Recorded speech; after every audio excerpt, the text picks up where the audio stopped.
With the trade war intensifying between Washington and Beijing, the Chinese government has confirmed reports that it summoned global tech companies, including South Korea's Samsung Electronics, for talks. Our Hong Yu has more. Amid the escalating trade war between the world's two biggest economies, global tech companies, including South Korea's Samsung Electronics and Microsoft from the U.S., are under pressure from Beijing not to join Washington's sanctions on Huawei.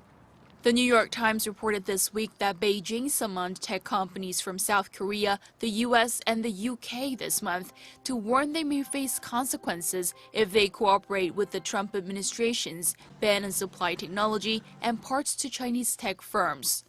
The meeting was held last week shortly after China's Commerce Ministry announced it is to release its own blacklist of so-called unreliable foreign firms in the near future.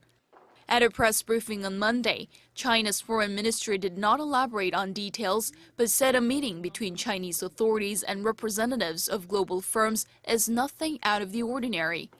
Meanwhile, U.S. President Donald Trump has threatened to impose additional tariffs on Chinese goods if Chinese President Xi Jinping does not attend the G20 World Leaders meeting in Osaka later this month.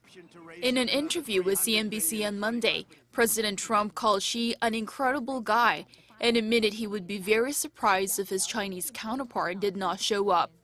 But when asked if extra tariffs would take effect immediately if the Chinese leader does not travel to Japan, Trump said yes.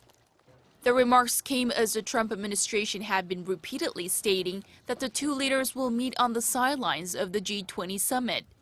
President Trump has put tariffs on 35% to 40% of Chinese imports into the U.S., but if talks fall apart, he says, the remaining 60% will also be hit with hefty tariffs.